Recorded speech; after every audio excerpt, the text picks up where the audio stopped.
기뻐요. 예. 감사합니다.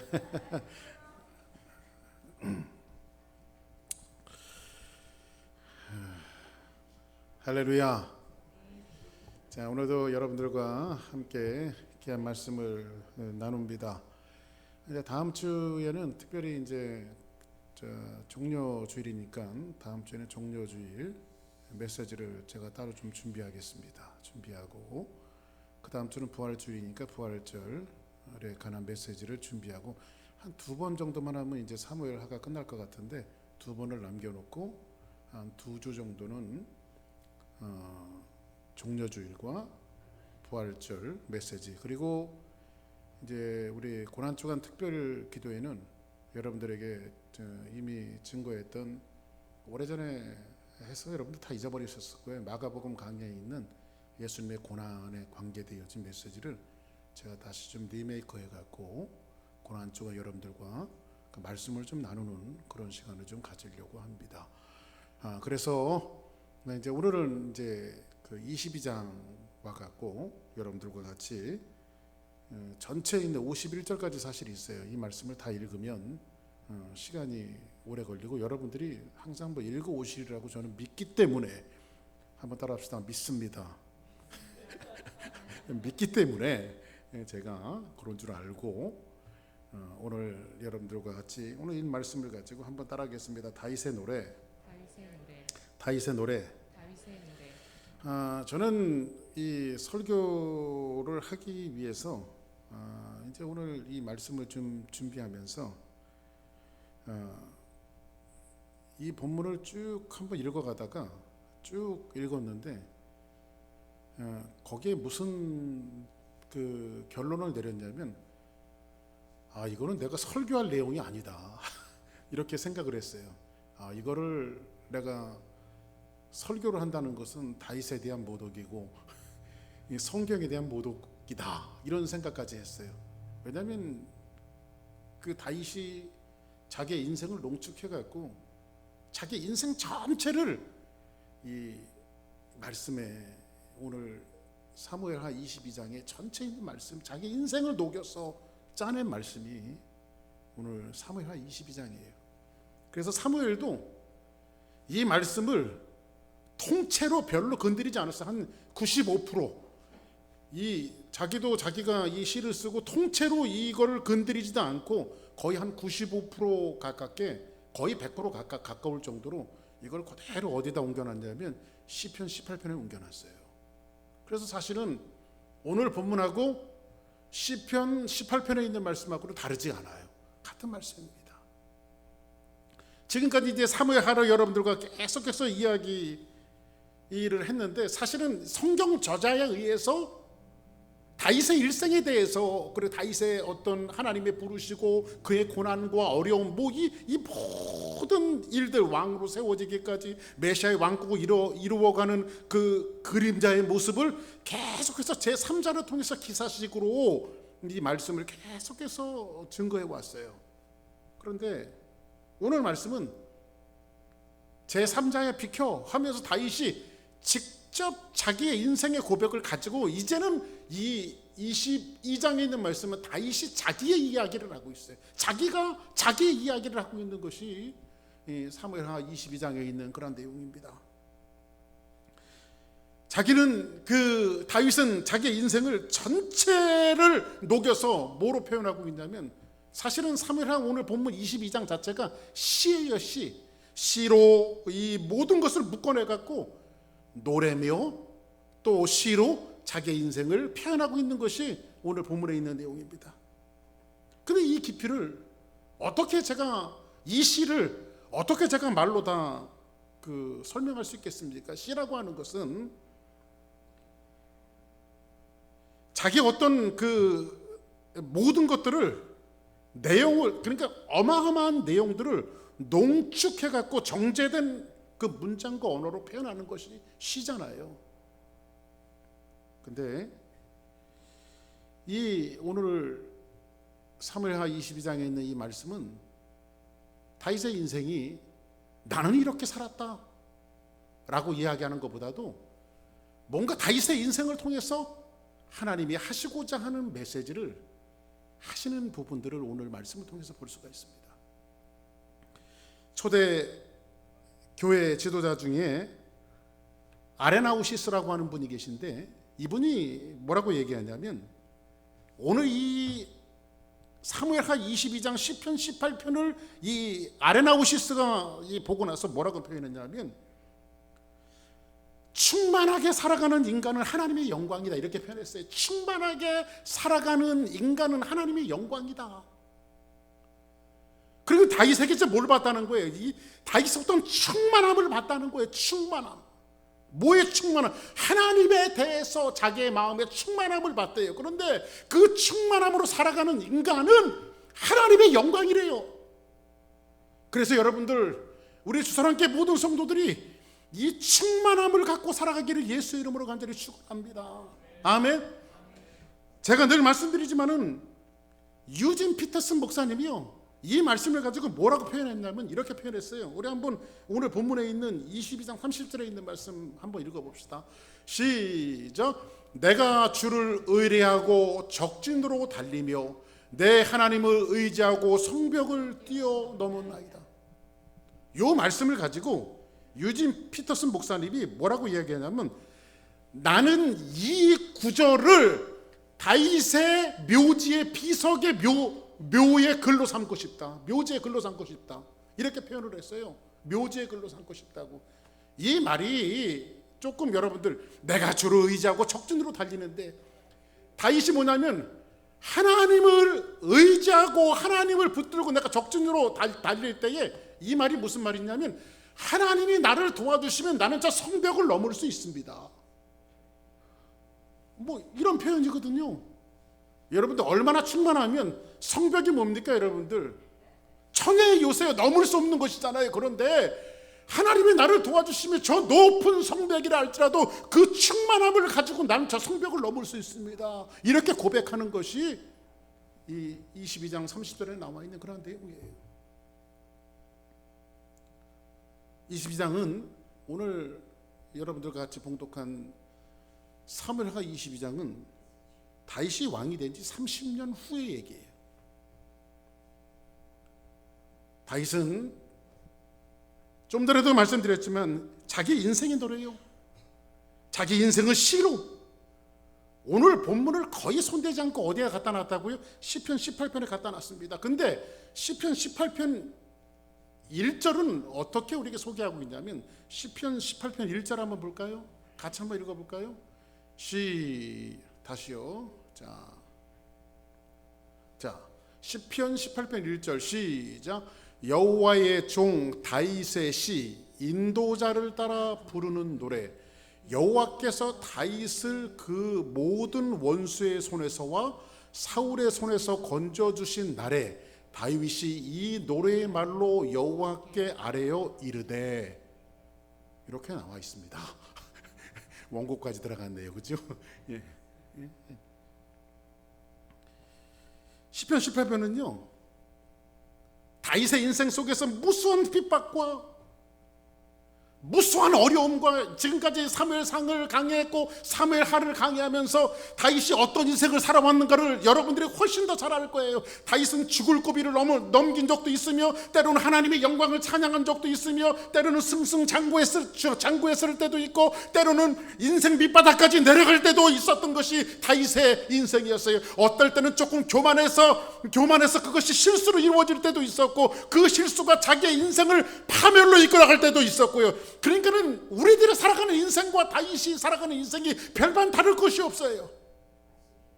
지금까지 여러분들이 살아온 모든 인생들이 항상 탄탄대로만 있었던가요? 때로는 죽을 고비, 힘들 고비, 어려울 고비, 고난의 고비도 있었고, 어떨 때는 자식 때문에 기쁘고, 인생 때문에 기쁘고, 삶 때문에 기쁘고, 돈 많이 벌어서 기쁘고, 그리고 어떨 때는 희노애락이 우리 인생 가운데 있었어요. 그죠? 근데 다윗이 이 사무엘하 22장 시편 18편을 통해서 자기 인생이 걸어온 것들을 하나하나 시적으로 표현해 놨다는 거예요. 그 모든 것들을 일목요연하게 표현해 놨어요.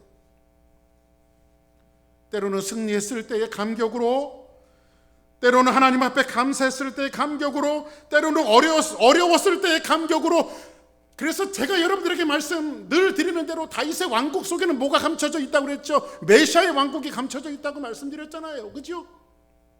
근데 메시아의 왕국이 감춰져 있는 다윗을 통해서 이 시편 18편과 사무엘하 22장이 우리에게 이야기하고 싶은 것은 뭐냐면, 앞으로 메시아의 왕국이 이렇게 도래할 것이다. 어떻게? 신호애락을 넘어서 슬픔과 기쁨과 좌절과 넘어짐과 쓰러짐과 또 탄탄대로와 이 모든 것들을 넘어서 메시아의 왕국이 이런 것들을 딛고 올 것이라고 하는 사실을 다윗의 어떤 인생의 노래를 통해서 우리에게 말씀해 주고 있다는 거예요. 한평생 자기의 인생을 조명한 이 시편 18편에 있는 말씀, 사무엘하 22장에 있는 말씀을 여러분들이 그냥 무의미하게 읽을 것이 아니라 문장 하나하나, 또 문자 하나하나 한번 되새기면서 여러분들이 좀 읽어야 될 것 같아요. 그런 의미로 우리가 다시 한번 오늘 본문에 있는 말씀을 조금 더 11절까지 한번 같이 한번 보겠습니다. 1절은 읽었으니까 2절부터 이르되 여호와는 나의 반석이요 나의 요새요 나를 위하여 나를 건지시는 자시요. 그 다음 시작. 나의 반석의 하나님이시요 나의 방패시요 나의 구원의 뿌리시요 나의 높은 망대시요 그에게 피할 나의 피난처시요 나의 구원자시라 나를 폭력에서 구원하셨도다. 내가 찬송 받으실 여호와께 아뢰리니 내 원수에게서 구원을 받으리로다. 시작. 사망의 물결이 나를 의고 불의의 정수가 나를 두렵게 하였으며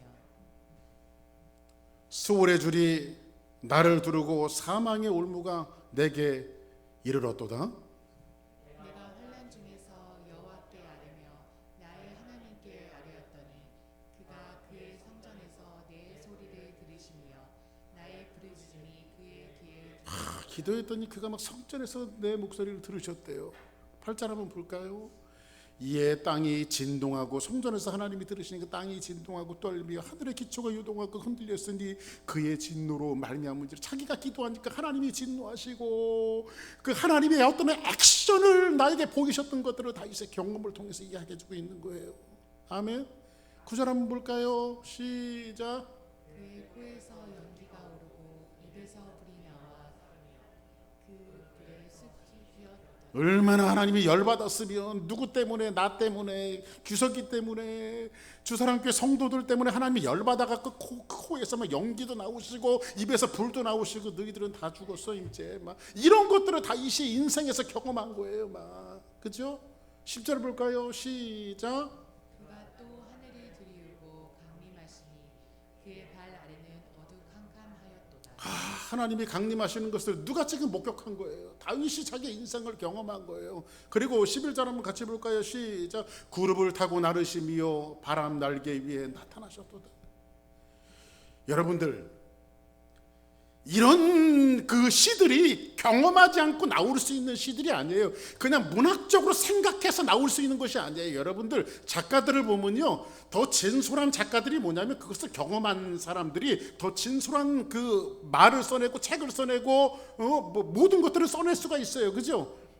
근데 그것을 경험하지 못한 사람들은 그 진솔한 이야기들을 꺼낼 수가 없는데, 다윗은 지금 시편 18편과 오늘 본문에 있는 말씀을 통해서 우리에게 진솔한 이야기, 자기가 경험했던 자기 인생의 여정 속에서 경험했던 것들을 그대로 진솔하게 드러내고 있는데, 다시 한번 말씀드리면 이 오늘 본문에 있는 말씀은 다윗이 평생에 하나님을 경험하고 느끼고 체험했던 모든 것들을 쏟아놓은 말씀이 자기 인생의 걸작품이란 말이에요. 오늘 본문에 있는 내용이. 지금 여러분들과 같이 읽었던 내용의 다윗의 시를 보니까 그런 표현이 있어요. 문자적으로 보면 요새시며 방패시며 구원 같은 이 단어들이 막 많이 나오죠. 근데 이런 단어 하나하나가요, 얼마나 어마어마한 하나님의 이야기가 담겨져 있는지 몰라요. 다시 한번 말씀드립니다. 얼마나 어마어마한 하나님의 이야기가 담겨져 있는지 몰라요. 주는 나의 요새십니다. 나의 피난처십니다. 내가 죽을 고비를 걸어갔을 때에 하나님이 두 손으로 나를 보호해 주셨고 품어주셨고, 내가 기뻐 춤출 때 하나님이 덩달아 나와 같이 춤을 춰주셨고, 이 이야기를 지금 누가 하고 있냐면 다윗이 자기 어떤 인생의 경험을 통해서 이야기해주고 있는 거예요. 늘 쫓기는 다윗에게 가장 간절했던 것이 뭐였을까요? 쫓기는 사람에게 가장 간절한 것은 뭘까요? 안전을 담보로 하는 것이 아니었을까요? 그렇죠? 나를 안전하게 하는 것. 그런데 다윗은 이 말씀을 통해서 은유를 쓰는데 눈에 보이지 않는 하나님이, 쫓기는 사람에게 뭔가 나를 안전하게 보호할 수 있는 담보를, 눈에 보이는 담보를 찾아야 되는데 다윗은 그런 것을 찾지 않고 눈에 보이지 않는 하나님을 자기의 방패시며 반석이시며 산성이시며 요새며 피난처라고 하나님을 고백하고 있어요. 그런들 한번 따라하겠습니다. 다윗은 늘 하나님을 믿었고 하나님을 생각했으며 하나님을 상상했고 하나님의 이름을 불렀고 하나님 앞에 기도했다. 할렐루야. 다윗의 인생이 그런 인생이에요. 다윗은 늘 하나님을 믿었어요. 눈에 보이는 것을 믿은 것이 아니에요.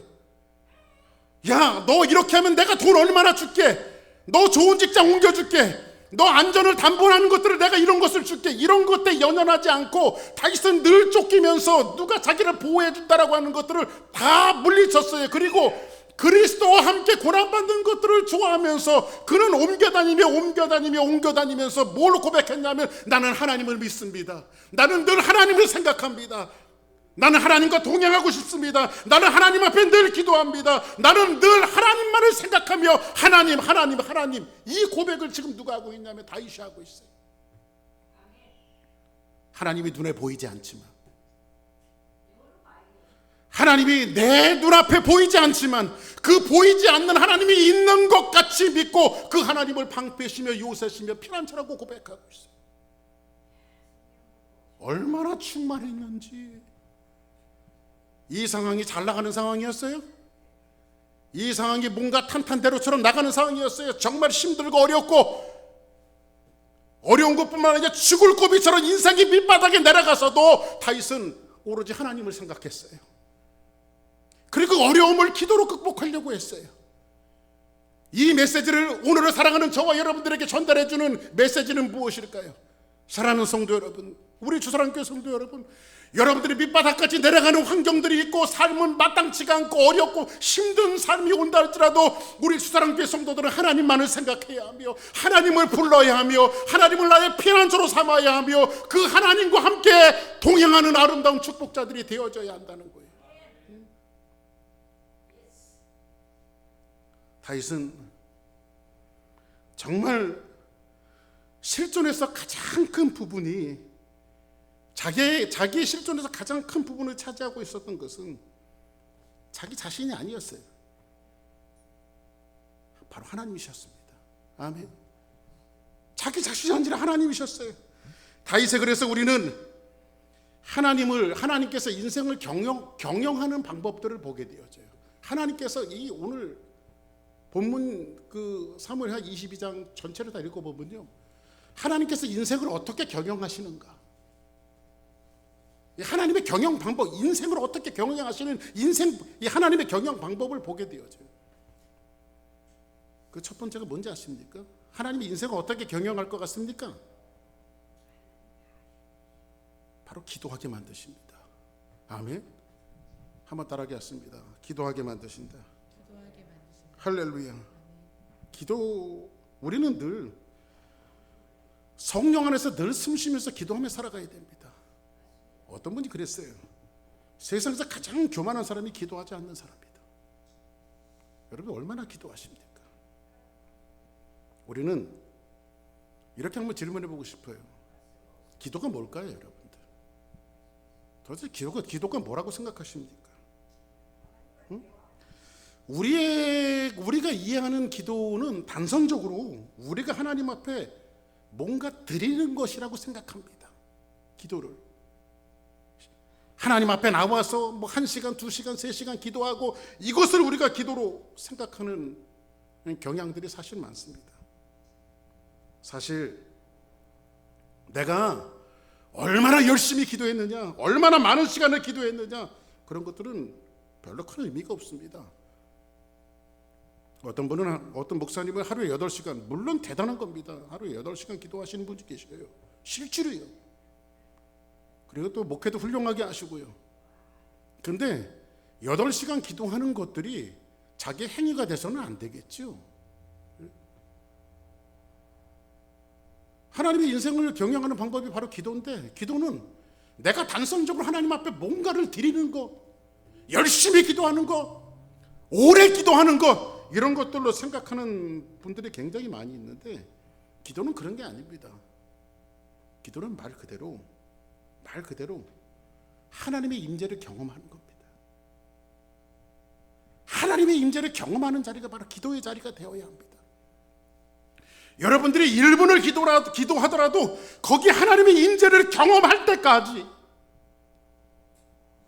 그냥 여러분들이 독백하고 혼자 여러분들이 원하는 것을 떠드는 것이 아니라, 여러분들이 기도 가운데 정말 하나님의 임재가 넘치는 그 순간까지 하나님과 이 펠로십을 나누는 거, 이게 저는 기도라고 생각합니다.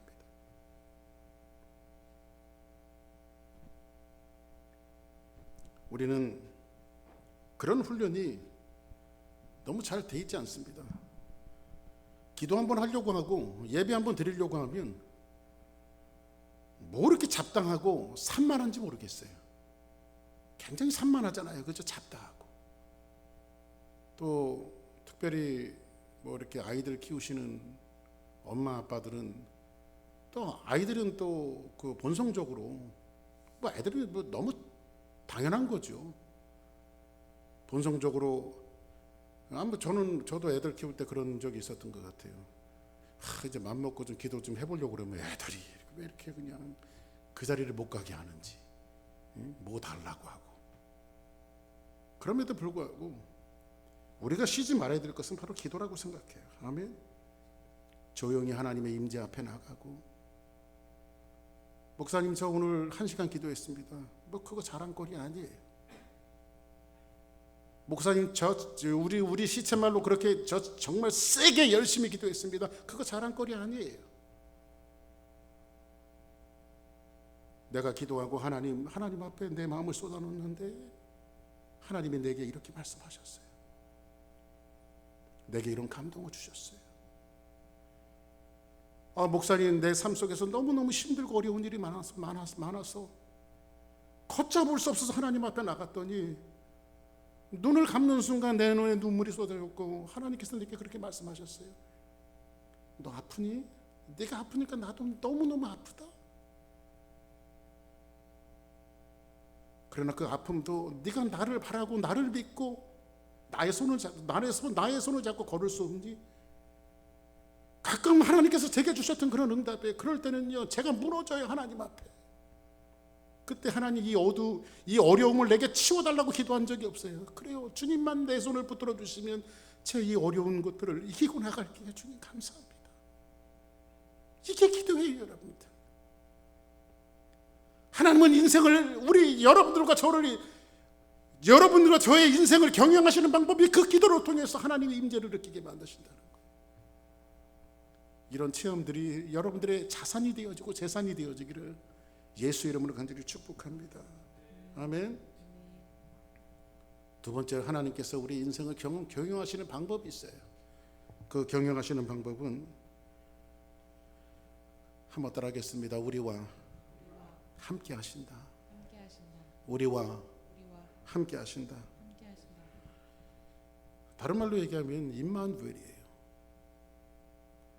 언젠가 그 한국 가는 길에 제 옆에 초등학생 같아요. 이렇게 그저 누구만 할까?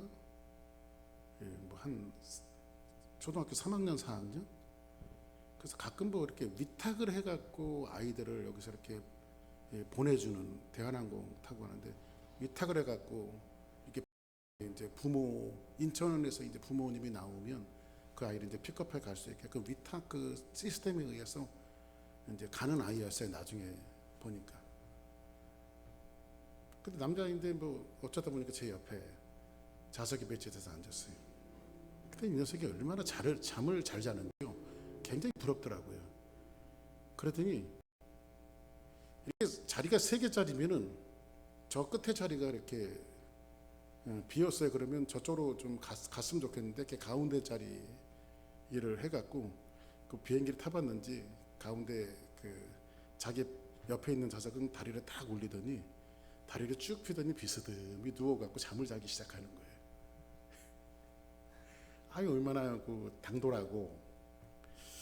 그리고 저만쯤 가면 가운데 자리에 같이 있으면서 나도 좀 편하게 갔으면 좋겠는데 그러더니 얼마나 깊게 자는지 나중에는 저를 베고 아예 그 다리를 베고 저를 베고 이렇게 저한테 기대고 같이 자는 겁니다.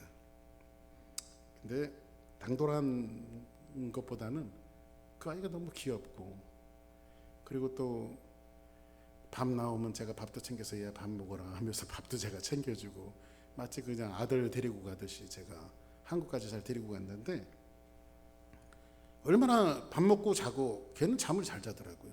저를 아주 베고 자요. 이렇게 베고.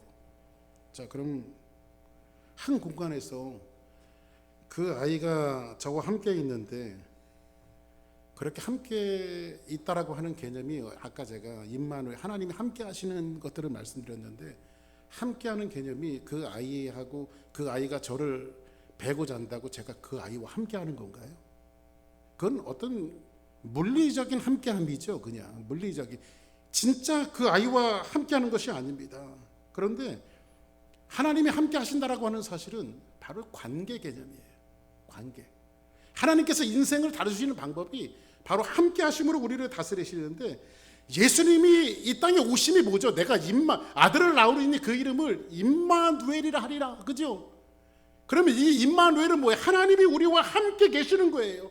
그래서 예수님께서 이 땅을 떠나실 때도 뭐라고 말씀하시죠? 세상 끝날까지 내가 너희와 함께 있으리라. 그러니까 예수님이 이 땅에 오심도 예수님의 승천도 예수님의 히스토리는 뭐였어요? 우리와 함께 하시는 삶이었어요. 그러면 그 하나님께서 그 주님께서 우리를 영적으로 저와 여러분들의 인생을 경영하시는 방법이 함께 하시는 거예요. 그 증표로 함께 하시겠다라고 하는 증표로 누구를 보내주셨어요? 성령을 보내주셨어요. 아멘. 그래서 성령은 어디 계세요? 아예 우리 안에 들어와 계세요. 내주에 계세요. 그런데 우리는 때로는 감동을 주시고 성령을 주실 때 좀 낯설죠. 이 영적인 훈련이 돼 있지 않으니까 그래요. 함께 있다라고 하는 것은 이런 거예요. 그분에게 말을 건네고 그분과 같이 호흡하고 그분으로 눈 뜨고 그분으로 잠자고 마치 여러분들 부부가 되어져서 살림하듯이 여러분들이 정말 하나님을 경험하고 있나요? 같이 자고 같이 눕고 같이 눈을 뜨고 이렇게 살아가는 삶의 부부의 삶 아닙니까? 여러분들이 정말 성령님과 여러분이 믿는 하나님과 같이 잠자고 같이 눈 뜨고 같이 나누고 같이 이야기하고 같이 커뮤니케이션을 하고 있나요? 만약 영적으로 그런 것들이 되어져 있지 않다면 영적으로 심각한 좀 문제가 있는 거예요. 우리에게요. 이것들을 굉장하게 잘 설명해 주는 성경 구절이 있어요. 요한계시록에 나와 있는 말씀인데 이거예요.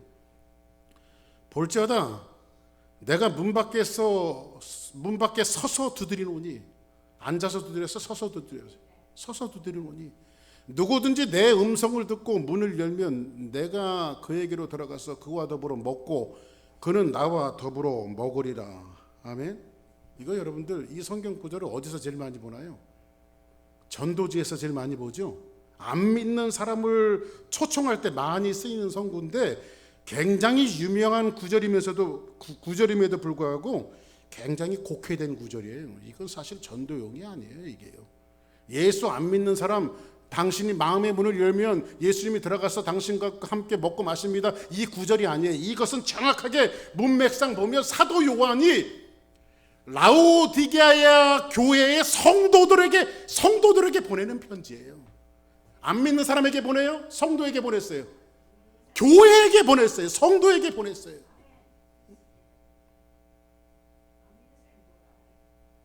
이 말씀이 사도 요한이 왜 이런 편지를 썼을까요? 라오디게아 교인들에게 왜 이 편지를 썼을까요? 우리는 하나님의 아들이라고 말하고 하나님의 딸이라고 말하고 성도라고 말하고 나는 하나님의 백성이라고 말하면서도 하나님과 함께함이 없어요. 하나님과 함께함이 없어요. 멀리 여러분들 이렇게 여러분들 이민 생활하고 계신데 한국의 부모님이나 다른 가족들을 두고 계신 분들 얼마나 자주 통화하십니까? 그래도 통화하시잖아요. 그리고 오래간만에 통화하면 뭐 1시간 2시간 거뜬히 넘기시기도 하잖아요. 그죠? 그게 교제지요. 내가 하나님의 딸이고 내가 하나님의 아들이고 내가 하나님의 백성이고 내가 하나님의 사람이라면 그분과 친밀한 교제, 이것이 함께함입니다. 부부가 만나서 처음에 만나면 단칸방에서 살림을 시작해서 살림살이 하나하나 늘리고 아이들 커가는 모습을 함께 보는 것 같이 하나님을 경험해야 된다라고 성경 우리에게 이야기해주고 있는 거예요. 하나님은 우리와 함께 하심으로 우리를 통해 당신의 이야기를 하고 싶어요. 자, 그러면 여러분들에게 이게 중요한 결론을, 오늘 설교는 좀 짧을 거예요. 왜냐하면 내가 이 설교를 많이 한다는 것은 타당하지 않기 때문에 오늘 설교를 제가 작정하고 좀 짧게 하려고 올라왔어요. 자, 보세요. 제가 이 설교 제목을 뭐라고 했어요? 다윗의 노래라고 말했죠. 근데 제가 좀 고민을 했어요. 제목을 잡을 때 다윗의 노래라고 할까? 아니면 하나님의 노래라고 할까? 그래서 그냥 다윗의 노래라고 하고, 사실은 정확하게 이 글을 읽어가다 보면 이것은 다윗이 자기의 인생을 농축해서 시로 노래로 표현한 것 같지만 이것은 다윗의 노래가 아니에요. 이것은 다윗의 온 인생을 경영하시는 다윗이 믿는 하나님께서 다윗이라고 하는 인생을 통해서 메시아의 왕국을 감춰 놓으시고 다윗을 악기 삼아서 인생들에게 하고 싶은 이야기를 다윗의 인생 전체를 통해서 말씀하시는 내용이에요. 그래서 정확하게 이것은 보면 다윗의 노래가 아니라 하나님의 노래예요. 보세요, 여러분들. 다윗의 인생에 험한 가시밭길에 하나님이 던지실 때도 있었어요. 광야로 던지실 때도 있었어요. 원수들이 찾아올 때도 있었어요. 그때에 하나님은 다윗을 숨기셨어요.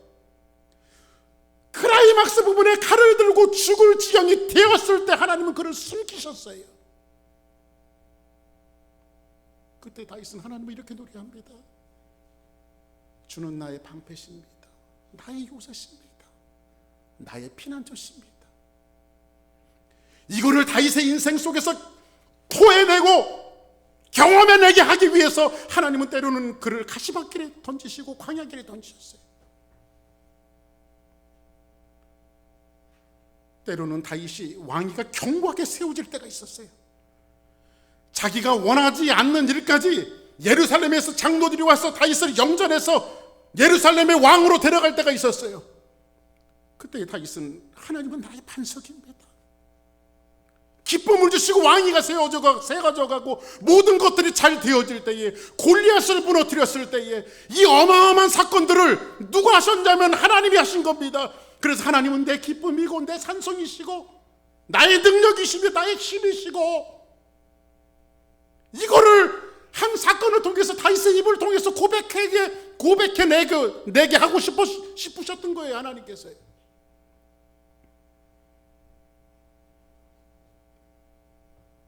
다윗은 넘어질 때도 하나님 앞에 기도했고, 즐거웠을 때도 하나님 앞에 기도했고, 아팠을 때도 하나님 앞에 기도했습니다. 기도를 통해서 그는 하나님과 함께 살아가는 법을 배웠어요. 어떻게 내가 하나님과 함께 살아가는 법을 배웠어요. 아, 그렇구나. 인생 살다 보니 자빠질 때도 하나님의 이름을 불러야 하고 즐거울 때도 하나님의 이름을 불렀더니 자기의 인생의 노래가 결국 하나님의 노래가 되어졌다는 거예요. 이거를 이 말씀을 통해서 하나님께서 우리에게 오늘을 살아가는 저희들에게 증거해 주시고 싶은 내용이에요. 우리는 아직도 인생의 중심축이 누구에게 쏠려 있습니까? 나에게 쏠려 있어요. 나에게 어떤 일이 닥치면 막 분노하고 떨죠. 나에게 어떻게 이런 일이 있냐고. 누구 얘기냐고요? 제 얘기입니다. 어떻게 나한테 그럴 수가 있어? 어떻게 나에게? 근데 그런 것들을 여러분들 분해하고 사람들이 여러분들에게 컴플레인하고 여러분들을 넘어뜨리고 여러분들에게 힘들게 할 때에 여러분들이 그것을 가지고 사건을 바라보고 막 대들고 분해하고 그럴 것이 아니라 거기에서 하나님은 나의 반석이십니다. 하나님은 나의 신원하십니다. 하나님께서 나를 들으실 겁니다. 그때 여러분들 그 사건들을 통해서 하나님과 나와의 역사를 가지라고요. 역사를. 아멘. 이것이 우리가 잘 안 되는 부분인데 정말 힘든 부분인데 다윗이 이 말씀을 통해서 하나님께서 이 말씀을 통해서 우리에게 이야기해 주고 있는 것은 뭐냐면 이해되지 않는 상황이 내게 온다 할지라도 그것을 인간적으로 해결하려고 하지 말고 하나님과 기도해서 하나님과 나와의 히스토리를 쌓아가라고요. 그러면 여러분들도 다윗 같은 노래를 할 수가 있어요. 하나님을 신이시라고, 하나님을 반석이시라고, 하나님을 요새시라고, 하나님은 능력이시라고 이것을 고백해낼 수 있다는 거예요. 사도 바울은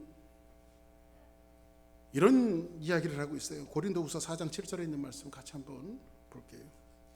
같이 한번 봅니다. 시작. 우리가 이 보배를 질그릇에 가졌으니 그는 심히 큰 능력은 하나님께 있고 우리에게 있지 아니함을 알게 하려 함이라. 다윗은 평생을 살아가면서 자기는 온데간데 없이 사라지고 괴로워도 즐거워도 거기서 누구만 나왔어요? 하나님.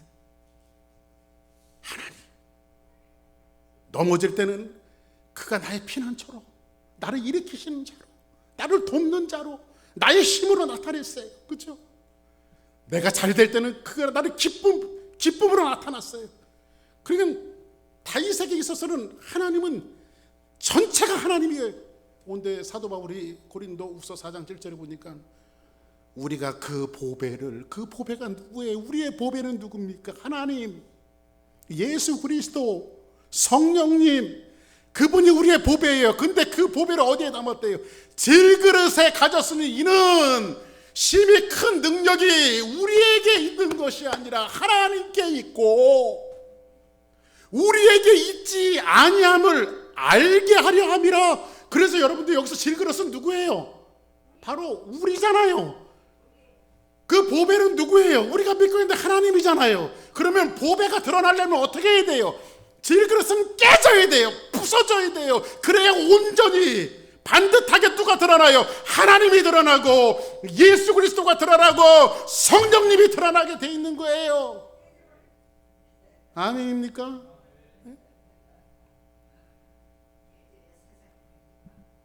우리는 이런 부분이 잘 안 돼요. 우리는 우리 신앙이 어떻게 가르쳐내고 어떻게 사고방식이 들어가 있기 때문에 신앙생활 하다가 자주 넘어져요. 신앙생활의 방패가 뭔지 아세요? 언젠가도 말씀드린 이야기가 있을 거예요. 우리는 질그릇 같은 나의 인생 속에 아무 쓰잘데없는 나의 인생 속에 바닥 같은 나의 인생 속에 보배로 오신 예수님을 모시게 되어졌어요. 얼마나 감사했던지. 그런데 시간이 지나고 신앙생활하고 2년하고 3년하고 10년 하면 하나님 이 정도 했으면 내 질그릇도 편하게 해주세요. 어느 정도로? 한 동그릇 정도는 돼야 되지 않습니까? 동그릇. 그런데 동그릇 떼고 또 조금 시간이 지나면 하나님 은그릇 정도는 돼야 되지 않습니까? 은그릇 떼고 조금 시간이 지나면 한 보배와 거의 맞먹는 수준의 금그릇 정도는 돼야 되지 않습니까? 근데 성경은 그렇게 얘기했나요? 네가 동그릇이 될 거라고, 네가 은그릇이 될 거라고, 네가 금그릇이 될 거라고 그렇게 말씀하셨나요? 성경은 전혀 그렇게 이야기한 적이 없어요. 그냥 질그릇의 보배를 가졌는데 그 능력이 우리에게 있지 않고 누구에게 있대요? 하나님께 있는 것을 알게 하려는 거래요. 그래서 우리는 죽을 때까지 여러분들과 저는 질그릇이에요. 절대 돈그릇 안 돼요. 은그릇 안 돼요. 금그릇 안 돼요. 성경적으로 말씀드릴게요. 꿈꾸지 마세요. 우리는 질그릇이에요. 근데 그 안에 누가 담겨져 있어요? 하나님이 담겨져 있고 예수 그리스도가 담겨져 있고 성령님이 담겨져 있기 때문에 너는 부서지라는 거예요. 깨지라는 거예요. 그래야 누가 드러나는 거예요? 세상과 나는 간 곳 없고 구속한 예수님만 우리 인생을 통해서 보여줘야 된다는 거예요. 다윗이 지금 그 얘기를 하고 있는 거예요. 자기 인생에. 나는 인생을 살아왔는데 내가 시편 18편을 통해서 오늘 본문 사무엘하 22장을 통해서 내 인생을 한번 노래할게. 근데 이것이 내 노래인 줄 알았지. 그러나 내 노래가 아니야. 나는 사망의 음침한 골짜기로 걸어갈 때도 있었고 기쁠 때도 있었고 죽을 만치 힘들 때도 있었고 광야를 걸어갈 때도 있었고 하나님 차라리 나 죽이세요 하면서 울부짖을 때도 있었지만 그것이 내 노래가 된 것은 나 같은 질그릇 같은 인생 속에 예수 그리스도 하나님이 오셔서 내가 부서졌더니 그분이 나타나더라. 이걸 말하고 싶은 거예요. 사랑하는 성도 여러분, 오늘을 살아가는 저와 여러분들이 다시 한번 말씀드리는데 제발 돈그릇 되게 해달라고 은그릇 되게 해달라고 금그릇 되게 해달라고 그런 기도하지 말고 하나님 괴로울 때도 다윗처럼 하나님이 나의 힘이라고 고백할 수 있는 믿음을 주세요. 하나님 내가 사망의 음침한 골짜기로 걸어갈 때도 하나님이 나의 요사시라고 고백할 수 있는 믿음을 주세요. 그리고 하나님 내 생명을 거두시는 그 순간에 다윗처럼 나는 하나님으로 말미암아 살았다라고 인생을 고백할 수 있는 하나님과 나와의 히스토리와 역사를 달라고 그렇게 하나님 앞에 고백하시기 바랍니다. 목사님 예수 잘 믿으면 복 받잖아요. 복 받지 말라는 게 아니에요. 여러분들 가난하게 살라는 것도 아니에요. 여러분들 찢어지게 힘들게 살라는 것도 아니에요. 그런 거 다 접어놓고 인생사 걸어가는 길들이 어찌 기쁨만 있겠습니까? 인생사 걸어가는 길들이 어찌 감사한 일만 있겠습니까? 근데 감사도 노래가 되어지고 기쁨도 노래가 되어지지만 다윗에게는 슬픔도 노래가 되어졌고 광야도 노래가 되어졌고 어려움도 노래가 되어졌고 그의 칠흑 같은 어두움도 그에게는 하나님을 노래하는 노래가 되어졌어요. 이것이 신앙이고 믿음이에요. 이거 붙들고 주님께서 여러분들에게 주신 인생 붙들고 주님 앞에 최선을 다하고 하나님만을 노래하며 질그릇 같은 내 인생 속에서도 하나님을 노래할 수 있는 은혜가 있게 해달라고 하나님 앞에 간구하며 살아가는 우리 주사랑교회 모든 성도들 되기를 예수 이름으로 간절히 축복합니다.